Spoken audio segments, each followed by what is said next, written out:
오늘 인터넷으로 예배드리는 우리 능평 가족, 우리 성도님 같이 한 마음으로 귀한 예배에 동참해 주셔서 큰 은혜가 같이 임하게 되기를 축복합니다.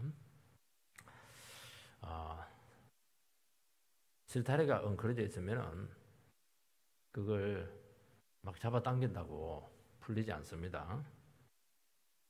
그러면 더 엉키게 될 겁니다. 매듭을 찾아야 돼요. 매듭을 찾아가지고 그거 하나만 딱 풀어주면은 그 다음부터는 뭐 자동적으로 풀립니다. 우리 인생에 실타래가 막 엉켜 있습니다. 그러면 어디서부터 우리 인생의 매듭을 풀어야 되겠습니까? 난감하죠. 막 자기 머리로, 자기 힘으로 풀려고 하면 어떻게 되겠습니까? 더 엉킵니다. 사람 붙잡고 막 하소연하면 어떻게 되겠습니까? 더 비참해집니다. 왜냐하면 우리 모든 인생의 근본적인 문제는 내 안에 있습니다. 내 안에 있다 하는 말은 무슨 말이냐 하니까 이 근본적인 문제를 해결할 수 있는 분이 하나님이시다는 것을 전제를 하고 있다는 것이죠. 그래서 우리에게 일어나는 모든 일들, 상황들, 헝클어진 것들, 이것을 풀 수 있는 매듭은 딱 하나밖에 없습니다. 하나님과의 관계에서 풀어야 되는 것이고 하나님 관계가 잘못되었기 때문입니다. 그러면 무슨 현상이 일어나는가? 말씀을 드려도 은혜를 받지 못합니다. 기도가 안 됩니다. 그러니까 은혜도 안 받고 못 받고 기도도 안 되고 안 하고 되는 일이 없다. 이게 이제 우리 인생의 문제라는 것입니다. 그러면 어떻게 해야 되느냐? 모든 걸 다 내려놔야 됩니다. 그리고 모든 생각들 다 내려놔야 됩니다. 그리고 어떻게 해야 됩니까? 주님 앞에 가서 관계를 점검해야 됩니다. 그런 과정에서 우리에게 무슨 역사가 나타나냐 하니까 하나님의 말씀이 막 열리기 시작합니다. 하나님의 말씀이 열리니까 은혜가 다시 회복이 됩니다. 은혜가 회복이 되니까 기도가 막 살아납니다. 그리고 하나님의 사랑이 막 우리를 막 압도를 합니다. 그러면서 사는 목적이 회복이 되고 삶이 하나씩 풀리게 되는 겁니다. 이거 외에 우리 인생의 문제를 풀 수 있는 방법은 없습니다. 아무리 가정에 부부 문제가 있을 때 백날 둘이서 대화해봐야 안 돼요. 대화하면 할수록 서로 막 찌르고 서로 막 그냥 관계가 어그러지는 경우가 참 많아요. 대화 안 하고 되는 게 아니에요. 각자가 하나님 앞에서 서가지고 내 문제가 뭘까? 당신 볼 필요가 없어요. 내게 문제가 있는 거거든요. 그럼 그 사람은 당신에게 또 문제가 있는 거예요. 그러면은 회개가 일어나죠. 막 눈물이 나오고 어떻게 다른 사람에게 탓할 수 있는 그런 여유가 있겠습니까? 하나님이 내 인생에 대해서 참 부정하고 있는데 내가 지금 모든 인생에 엉클어져 있는데 어떻게 다른 사람 탓을 하고 상황 탓을 할 수가 있겠어요? 그래서 눈물 흘리고 회개하고 그렇게 하면서 막 하나님의 사랑이 밀려오고 말씀이 막 열리고 이런 문제될 게 하나도 없어요. 우리 지난주 예수님께서는 제자들에게 내가 떠나면서 이제부터는 지금까지는 비유로 이야기했는데 곧 시간이 얼마 지나지 않아서 이제 더 이상 비유로 말하지 않고 직접 밝힌 모든 것을 말하겠다고 말씀했습니다. 이것은 우리에게 엄청난 축복인 거예요. 말을 바로 딱 했는데 바로 알아듣는 겁니다. 어려운 말을 했는데 바로 그냥 이해가 되는 겁니다. 말씀이 막 살아있다는 것이죠, 우리에게. 비유는 못 알아들으니까 자꾸 비유를 쓰고 설명을 하는 거예요. 애매하죠. 물론 두 가지 목적이 있다고 했습니다. 하나님 나라에 대해서 세상이 알지 못하도록 왜 해코지 하니까 비유를 쓴다고 했고 믿는 제자들에게 있어서는 감당이 안 되기 때문에 비유를 한다고 했습니다. 그러나 예수님께서는 곧 십자가에 죽으시고 부활하시고 하늘로 올라가시고 성령이 오시면 어떤 현상이 일어나게 되는가? 하나님의 말씀이 본물처럼 열리는 그 시대가 온다는 겁니다. 그 때가 온다는 겁니다. 이게 우리 인생에게 주신 최고의 축복. 하나님께서 700년 전에 요엘 선지자에게 주신 바로 너희들에게 하나님의 신이 임하기만 하면 막 그냥 예언할 것이요, 환상을 볼 것이요. 그 시대가 열린다는 것입니다. 왜냐하면 이제는 모든 구원사역이 완성이 되었기 때문이죠. 오늘 본문 말씀은 지난주에 연결해서 주신 말씀인데 하나님의 말씀이 열릴 때 우리에게 어떤 일이 일어나는가 하는 것을 보여주는 것입니다. 딱 세 가지입니다. 기도가 터집니다. 사랑이 터집니다. 세 번째, 인생이 풀립니다. 이 세 가지를 딱 기억하면 돼요. 우리가 하나님 말씀을 은혜 받고 우리가 하나님 말씀이 회복이 되면 굉장히 중요한 거예요. 우리는 다른 것부터 하려는데 아니에요. 말씀이 회복이 돼야 돼요. 그러면은 기도가 열립니다. 사랑이 터집니다. 인생이 풀릴 줄 믿습니다. 삶의 목적이 회복이 될 겁니다. 첫 번째는 기도 폭발이 일어난다는 겁니다. 26절 말씀을 보면 그날에 너희가 내 이름으로 구할 것이요 내가 너희를 위하여 아버지께 구하겠다 하는 말이 아니니 그날에는 부활 후 성령이 오신 후를 이야기합니다. 그때는 주님의 이름으로 성부 하나님께 직접 구한다는 겁니다. 예수님께서 대신 자녀들을 위해서, 제자들을 위해서 구하지 않는다는 이유가 뭘까요? 예수님 지금도 우리를 위해서 중보하시거든요. 그거는 뭘 얘기하냐니까 이제는 뭐 그럴 필요가 없다는 거예요. 옛날처럼 나를 통하지 말라는 겁니다. 얼마든지 너희들이 직접 아버지께 나가서 구할 수 있다는 것입니다. 왜냐하면 이제는 아버지를 너무나 잘 알고 있습니다. 그리고 우리와 아버지와의 관계에 막혀있는 모든 담이 다 허물어졌기 때문에 그렇게 인격적으로 가깝게 되었다는 것입니다. 그런데 구할 때는 조건이 있어요. 구할 때는 아들의 이름으로만 구해야 됩니다. 내 이름으로는 안 돼요. 내 공로로 안 됩니다. 손양환 목사님은 그냥 빨치산 자기 두 아들을 죽인 그 빨치산 그 청년을 양아들로 삼습니다. 그러니까 손양환 목사님은 죽은 두 아들 피값으로 살인자를 사신 것이죠. 그 사람은 이미 사형 판결을 받았는데 막 구명운동을 합니다. 그래서 결국에는 그 사람을 구출해요. 그 아들이 이제 회개해서 아버지를 따르고 존경하는 것은 당연한 겁니다. 그 아들은 손양환 목사님 두 아들의 피값으로 산 거예요. 두 몫을 살아야 되는 겁니다. 그렇다면 죽을 수밖에 없는 자기를 살려주는 그 은혜를 잊지 않고 살아가는 것은 당연한 것이고 목회를 했다는 말도 있습니다. 이것이 뭐냐니까 아들의 이름의 의미를 어느 정도 보여준다고도 볼 수가 있습니다. 아들의 피가 우리를 구속을 했고 자녀되게 했습니다. 의롭게 했습니다. 대속제물이 되셔서 우리 죄인들이 언제라도 하나님께 직접 그리고 자연스럽게 아들의 자격으로 이제 나갈 수 있게 되었다는 것이죠. 그러면 구원받은 자녀들은 아들의 피를 잊지 못하는 것입니다. 왜냐하면 죽은 목숨인데 우리는 살아났어요. 하나님께서는 원수인데 존귀한 하나님의 자녀가 되게 한 겁니다. 그거는 뭘 얘기하냐니까 우리 속에 은혜의식이 늘 자리 잡고 있다는 것을 이야기하는 것입니다. 그러니까 이 아들을 믿고 의지하는 사람은 무조건 받아주시고 용서하시고 만나주시고 응답하십니다. 그러니까 그 아들을 내어준 그 사랑, 죽은 아들을 다시 살린 그 부활의 능력, 성령으로 주신 구원의 축복으로 우리는 아버지의 모든 것을 알게 되었다는 것이고 이 모든 구원 과정을 통해서 아버지와 우리의 모든 관계가 전부 다 회복이 되었다는 것을 이야기하는 것입니다. 그렇다면 어떻게 됩니까? 이 하나님하고 우리와의 모든 관계가 뚫렸어요. 관계가 모든 게 회복이 되었어요. 하나님이 온 세상을 다스리고 있고 만드셨어요.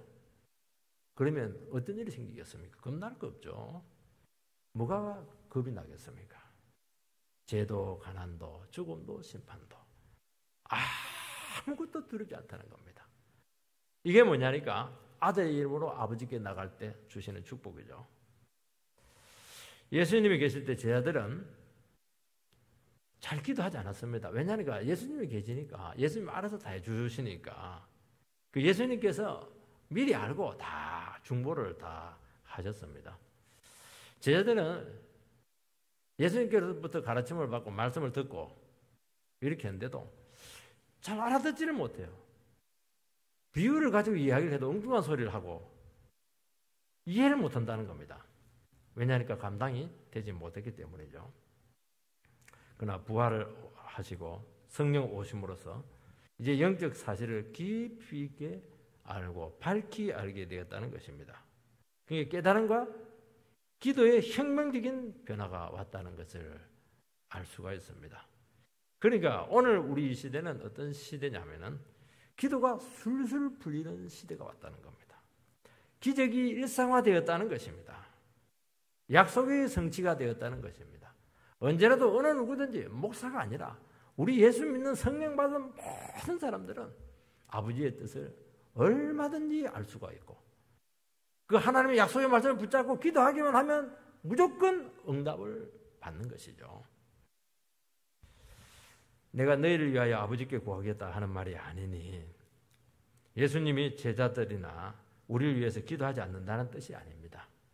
제자들이 아버지께 직접 구한다는 것입니다. 이게 참 중요한 의미를 가지고 있습니다. 예수님을 통해서 구하는 것하고 우리가 직접 구하는 것하고는 어떤 차이가 있는가 하는 것이죠.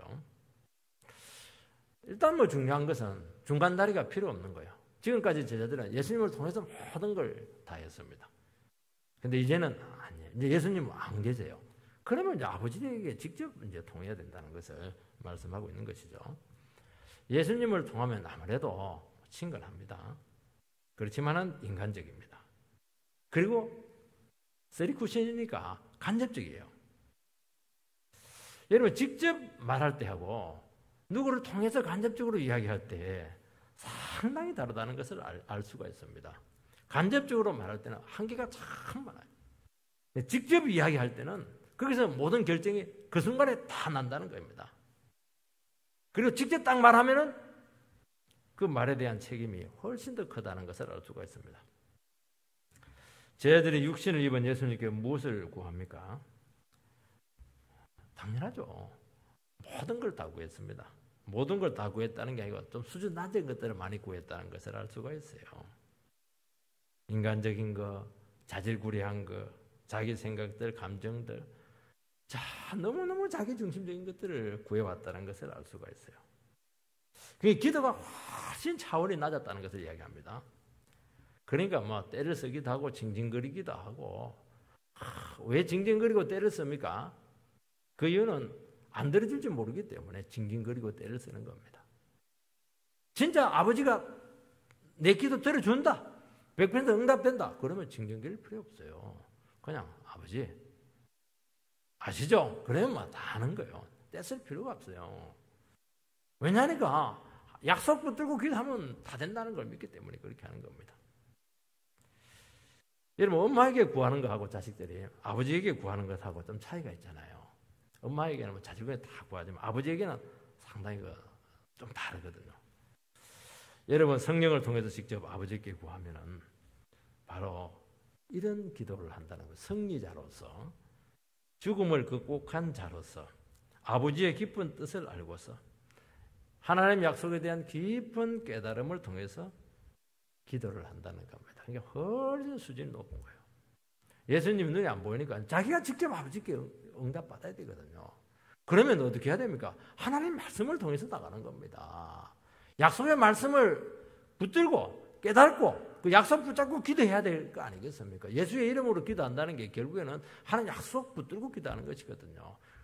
지금까지 육신의 예수를 통해서 왔지만 이제는 아니에요. 예수의 이름, 하나님 약속의 말씀 이거 가지고 이제 기도한다는 겁니다. 이거는 자기의 이해도에 따라서 말씀의 깊이에 따라서 얼마든지 차이가 많다는 거예요. 어떤 사람들은 막 기도 응답이나 응답은 다 받아요. 하나님께로부터 귀한 것들은 다 받습니다. 그 이유는 딱 하나밖에 없어요. 그 사람에게는 하나님의 말씀이 막 살아있어요. 이 말씀이 죽은 말씀이 아니에요. 될까 안 될까 그런 게 없어요. 무조건 된다는 거예요. 이게 영적 이해가 높은 기도를 드리게 된다는 것을 알 수가 있습니다. 그래서 우리의 신앙을 점검을 해볼 때는 보면은 이분이 뭐 소리를 높여서 기도하느냐, 뭐 조그만하게 기도하느냐, 우리는 부르짖어 기도하기를 사실은 원합니다. 그렇게 기도해야 돼요. 부르짖어 막 기도하면 주님께서 바로 응답하신다고 했어요. 근데 훨씬 더 중요한 것은 무슨 얘기냐? 어떤 수준으로, 어떤 깊이에서, 어떤 말씀을 붙잡고 기도하는가? 이것이 훨씬 그 사람의 영적인 복을 가름할 수가 있다는 것을 알 수가 있습니다. 기도를 탁 들어보면은 와, 이 사람이 어떤 은혜 생활을 했는가 하는 것을 다 알 수 있는 거예요. 이게. 그분의 영광을 위해서, 그 나라와 그를 위해서 어떻게 자기 중심적인 기도를 할 수가 있겠어요? 아들의 이름으로 구속받은 사람이 어떻게 자기만을 위해서 기도할 수가 있겠어요? 그 사랑과 은혜를 막 선전하고 나누어 주고 그런 기도를 해야 되지 않겠습니까? 육신의 기도 물론 해야 되지만 아니에요. 훨씬 믿음의 기도를 한다는 것을 알 수가 있습니다. 그리고 더 중요한 것은 뭐냐면 기도하면서 이미 알아요. 아, 응답받았구나. 끝났구나. 이런 확신이 온다는 겁니다. 될지 안 될지 아니에요. 될지 안 될지 모르니까 막 때를 쓰는 겁니다. 그럴 필요가 없다는 거예요. 이미 약속 잡고 했는데 분명히 말씀에 나와 있으니까 내가 그 말씀을 믿으니까 그 말씀 갖고 하면 하나님 꼼짝 못해요. 이미 받은 줄로 알라는 겁니다. 주실 줄 알고 믿음으로 나갑니다. 그리고 어려움이 와도 얼마나 하나님께서 어려움에 대해서 약속을 많이 주셨습니까? 그거 말씀 갖고 고난 가운데 기도하는 거예요. 그러면 이미 알아. 어려움 가운데 있지만 현실적으로 힘들지만 야, 이미 끝난 문제구나. 이거 시간 문제구나. 이거 극복된 문제구나. 이 확신을 가지고 가니까 어려움 가운데서 능력이 나타나는 거예요. 어려움 가운데서 우리는 아무것도 못하거든요. 병들면 아무것도 못해요. 사람들. 실패하면 아무것도 못해요. 좌절하는데 아니에요. 예수 믿는 사람들 실패 중에 그리고 병든 중에 어려움 중에 더 역사가 많이 나타나는 겁니다. 그게 역설의 삶이라는 것은 왜 그러냐니까 거기서 하나님의 폭발적인 약속의 말씀을 깨닫기 때문에 그렇다는 것을 알 수가 있습니다. 그리고 끈질기게 기도하죠. 두 번째는 이 하나님의 사랑이 밀려온다는 겁니다. 27절 말씀을 보면 이는 너희가 나를 사랑하고 또 내가 아버지께로부터 온 줄 믿었으므로 아버지께서 친히 너희를 사랑하심이라. 제자들은 아들을 사랑합니다. 하나님께로부터 오신 분이심을 믿습니다. 그래서 아버지께서 그 아들을 사랑하고 하나님께서 오신 하나님의 아들이라는 것을 믿는 그 제자들을 친히 사랑하신다고 말씀합니다. 친히가 참 중요한 겁니다. 친히, 친근히, 친히, 직접. 이게 뭘 얘기하냐? 이게 복음입니다. 여러분, 복음의 말씀이 깨달아질 때, 말씀이 열릴 때 특징이 하나가 있습니다. 아버지께서 친히 우리를 사랑하시는 겁니다. 사랑의 증거입니다. 여러분, 우리가 언제 가장 기쁠까요? 맛있는 음식을 먹을 때, 아니면 자식이 합격을 할 때, 사업이 잘 될 때, 물론 너무너무 기쁘죠. 근데 아니에요. 하나님의 자녀들은 언제 제일 기쁘냐? 하나님의 말씀이 열리고 깨달아지고 말씀이 우리에게 막 찾아올 때, 그 죽을 것 같은 어둠 속에서 정말 한 줄기 하나님의 말씀을 기대했는데 그 말씀이 나에게 한 방울 탁 떨어질 때, 그때 모든 세상을 얻은 것 같은 그런 기쁨이 막 충만한 겁니다. 저는 언제 제일 기쁘냐? 하나님 설교 말씀을 준비할 때마다 참 이게 너무 이게 답답해요. 그러니까 너무 하나님의 말씀이 쫙 그냥 철벽처럼 막혀 있으니까 이걸 어떻게 뚫고 갈 수가 있겠습니까? 뚫고 갈 수가 없는 거예요. 몸부림을 치는 겁니다. 기도하고 말씀 달라고 하고. 그런데 어느 순간 빛이 비쳐요. 이 조그만 빈틈을 통해서 빛이 비쳐요. 그 빈틈을 통해서 그 빛 가운데 이렇게 보면 말씀이 그것부터 움직이기 시작합니다. 그러면서 실타래 풀리듯이 말씀이 하나씩 하나씩 풀리는 겁니다. 그때요. 그동안 잠 못 잤던 것들, 필요했던 것들, 고민했던 것들, 걱정했던 것들, 눌렸던 것들이 막 완전히 회복됩니다. 뭐 쌍화탕 먹을 필요가 없는 거예요. 건강도 막 회복이 돼요. 그리고 그렇게 기쁠 수가 없어요. 세상에서 최고 큰 기쁨. 이거는 설교자의 낭만이라고 생각을 해요. 설교자의 낭만. 설교자는 이 기쁨이 있어요. 이 기쁨. 왜냐하니까 어떻게 하든지 말씀을 열어서 먹여야 되니까 성도님들을. 그러면 두렵지가 않습니다. 예배 시간이 기다려져요. 말씀을 통해서 나타날 역사가 기대가 됩니다. 그리고 하나님의 사랑이 막 밀려오고 이 말씀을 가지고 선포하면 우리 성도님들에게도 하나님의 사랑이 밀려온다는 것을 알기 때문에 기쁘다는 것이죠. 여러분, 우리가 무지한 상태에 있고 영적으로 이렇게 닫혀 있으면 문제는 뭐냐? 하나님의 사랑을 알 수가 없습니다. 그리고 하나님의 사랑을 받지를 못해요. 뭐라고 말씀하냐니까 아버지께서 친히 너희를 사랑하십니다. 하나님의 사랑을 간접적으로 이론적으로 지식적으로 아는 것이 아니라는 겁니다. 다른 사람들은 하나님의 사랑이야. 하나님이 형제님을 사랑합니다. 그렇게 다른 사람이 사랑합니다 하니까 사랑하는 게 아니라는 것이죠. 체험적으로, 인격적으로, 직접적으로 사랑을 안다는 것입니다. 마음 깊은 곳에서 말할 수 없는 하나님의 사랑이 솟아난다는 것입니다.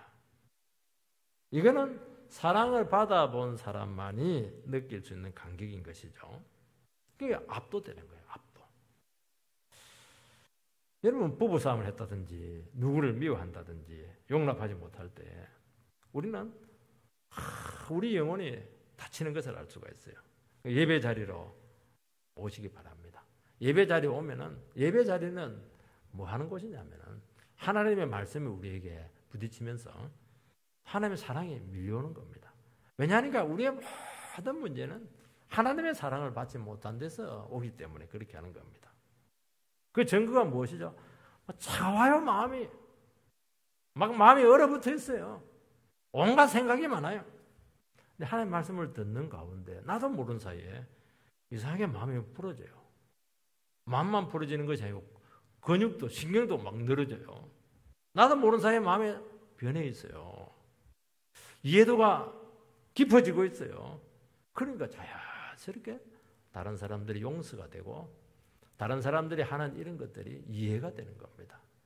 그전에는 막 내 생각으로 판단을 했는데 그렇지가 않아요. 그 사람 중심으로 이해가 되는 거예요. 아, 저 사람이 저러니까 저런 말을 했구나. 아, 내가 오해할 뻔했네. 하나님의 사랑을 못 받으면 자기 방어적이기 때문에 막 공격을 한다니까요. 근데 하나님의 사랑을 충분히 받으면 이해가 돼. 그리고 불쌍해. 그 영혼을 위해서 막 사랑해주고 싶고 막 기도해주고 싶고 그런 마음이 막 생기는 거예요. 우리 인생의 모든 문제를 푸는 것은 바로 여기에 있다고 말씀하고 있는 것입니다.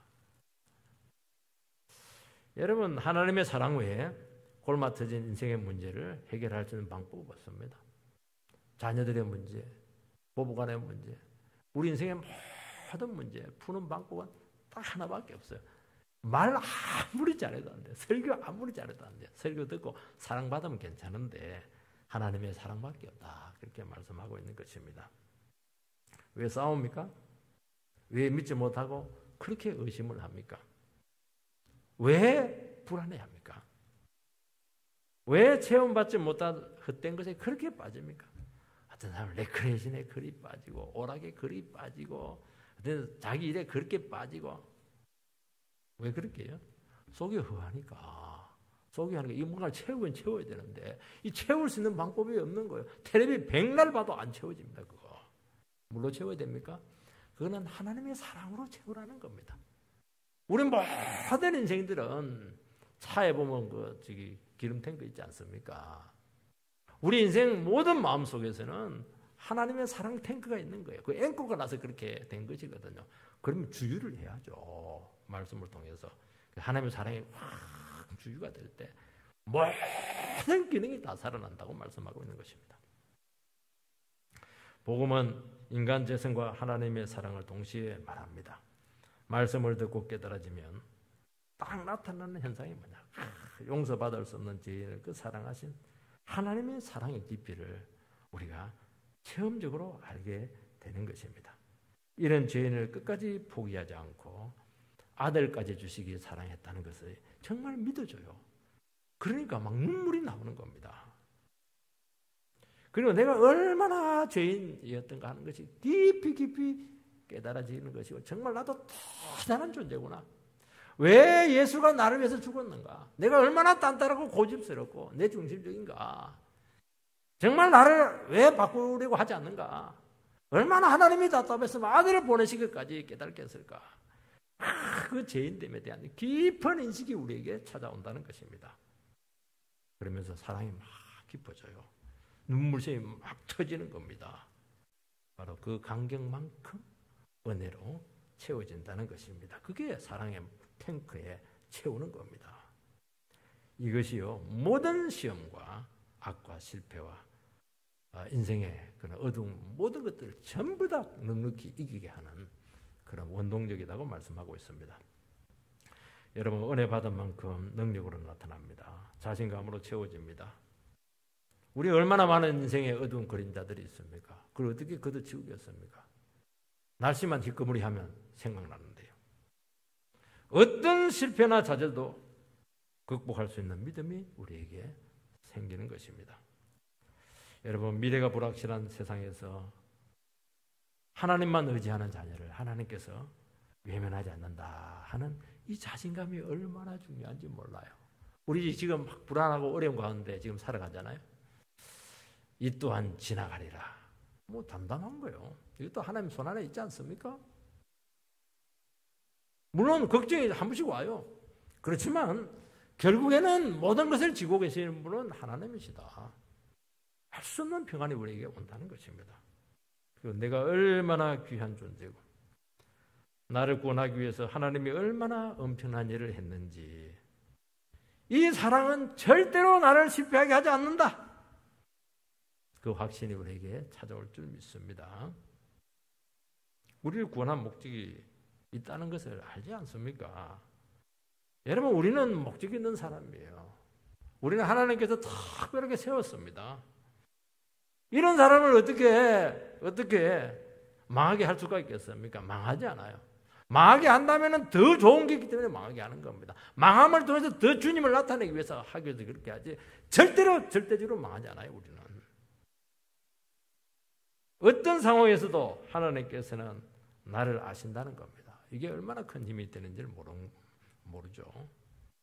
그래서 우리는 힘들수록 더 놀라운 하나님의 사랑이 우리에게 부어지는 줄을 믿으시기 바랍니다. 지혜가 넘칩니다. 편안할 때는요, 생각이 굉장히 고리타분해요.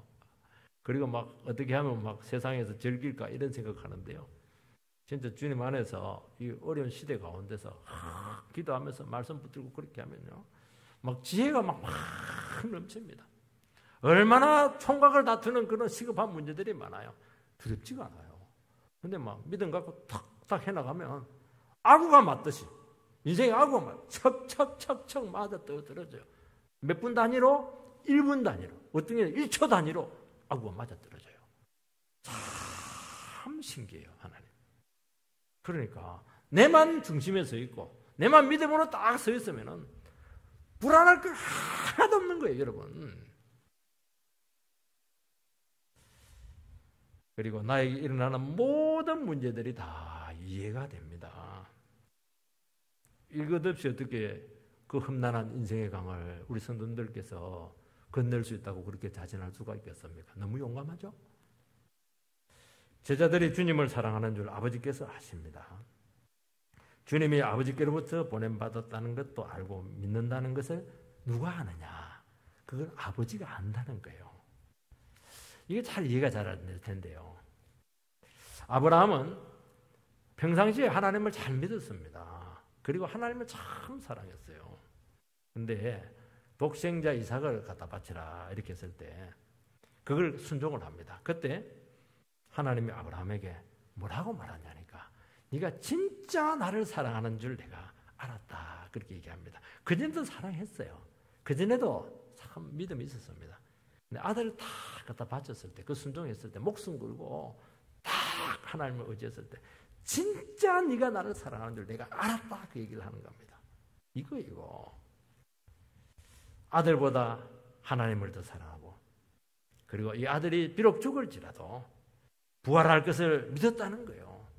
여기서 그냥 아브라함의 신앙이 막 점프를 한 겁니다.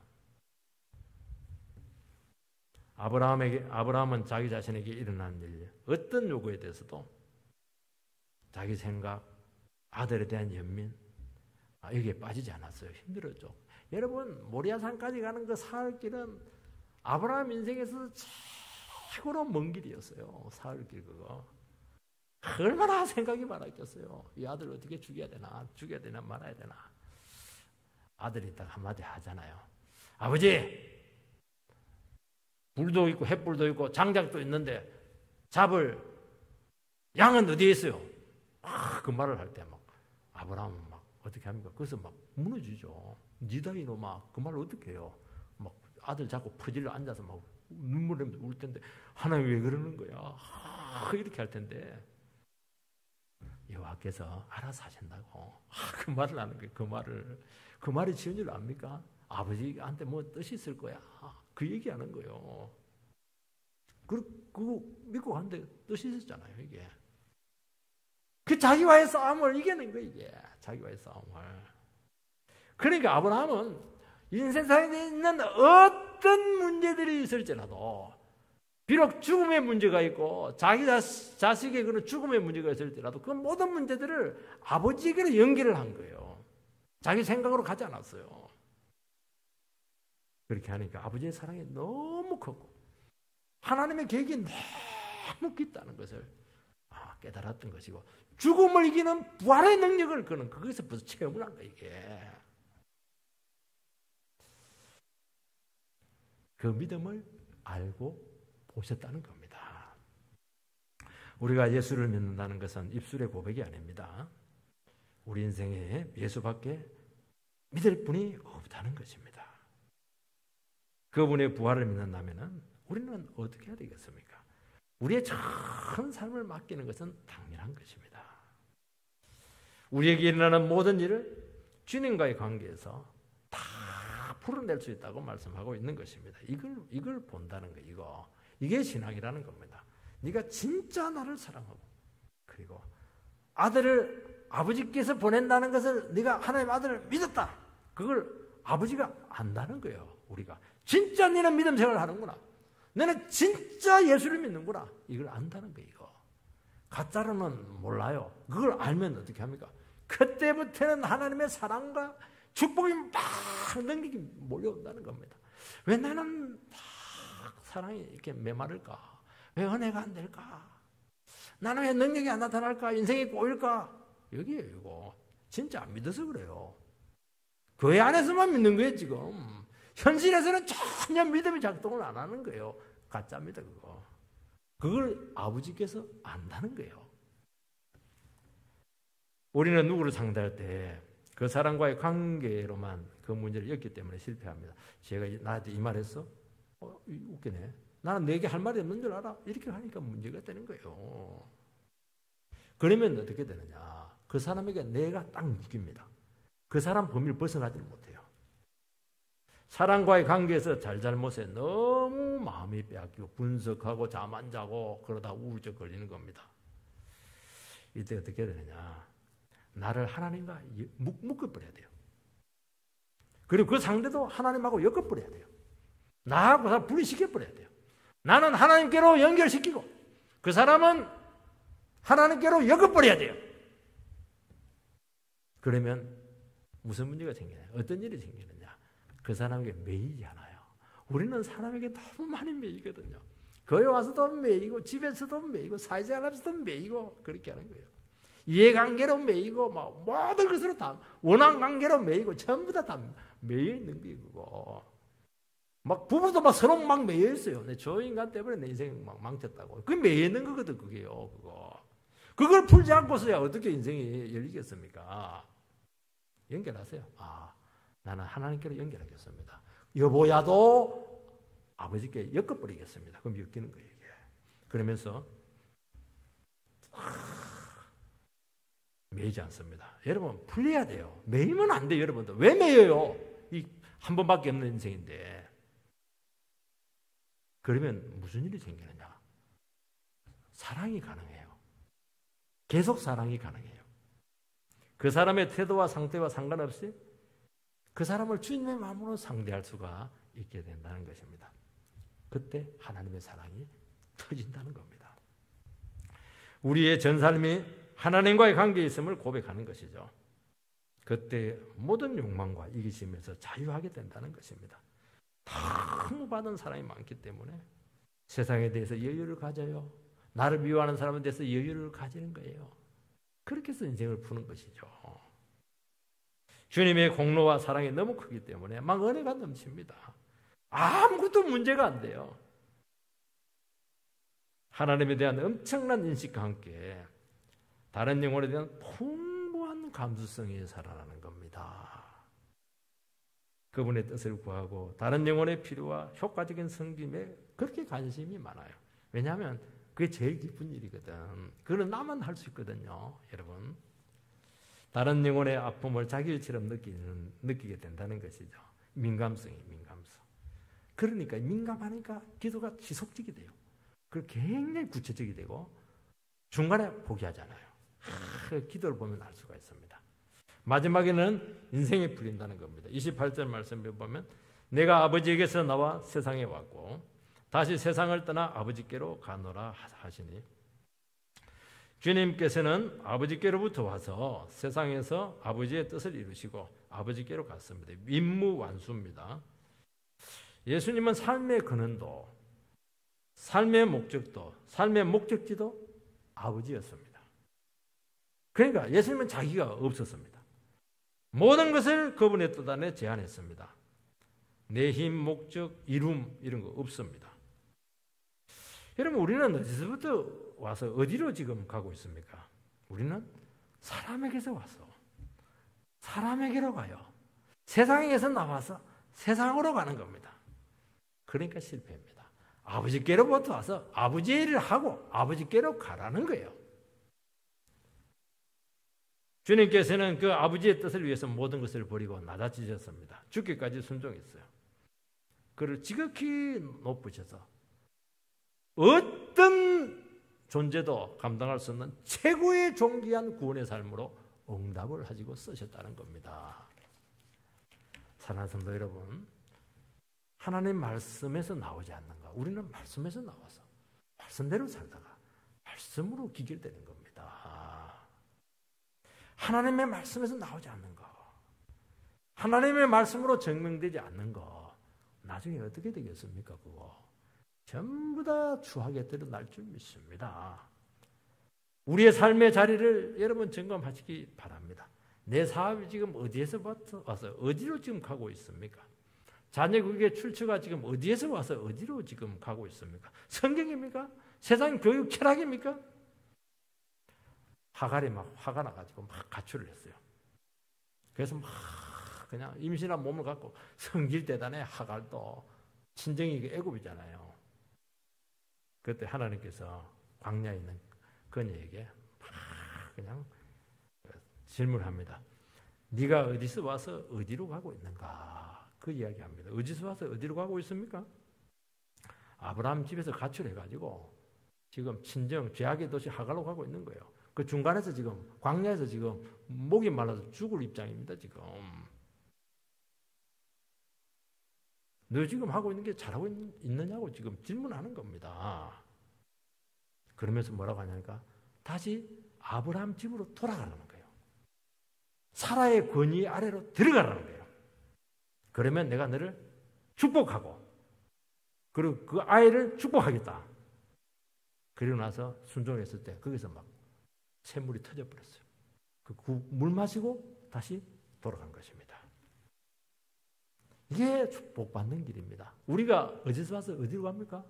우리는 막 자기 마음대로 살고 이렇게 하다가 광야에서 지금 막 죽으려고 그래요, 지금. 그 죽으면 정말 비참한 거예요. 객사도 그런 객사가 없어요. 외로운 죽음이죠. 하나님, 내가 지금 내 마음대로 살고 있네요. 막 거니고 뭐고 뭐 질서도 없고 막 그냥 내 멋대로 살았네요. 하나님, 어떻게 하면 좋아요? 다시 원래 자리로 돌아가라는 거예요. 그러면 터질 겁니다. 주님이 있으라는 그 자리에 다시 가시기 바랍니다. 혈기로 길을 잃고 아무도 모르는 곳에서 죽음을 맞이하면 얼마나 비참하겠습니까?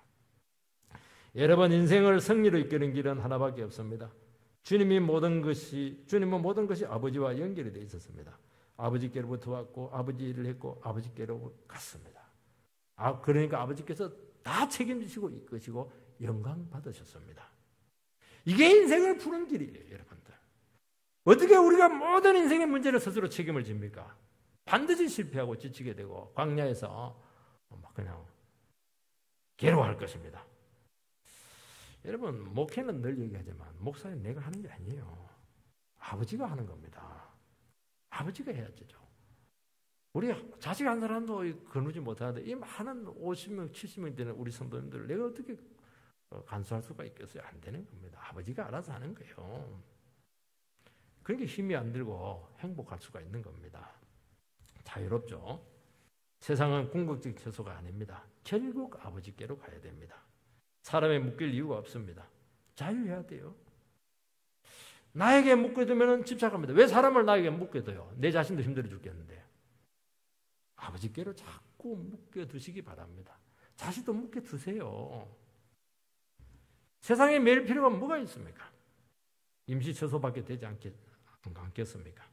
그래서 우리가 다시 한 번 더 이런 인생의 매듭을 풀어서 꼭 승리하게 되기를 주의 이름으로 축원드립니다.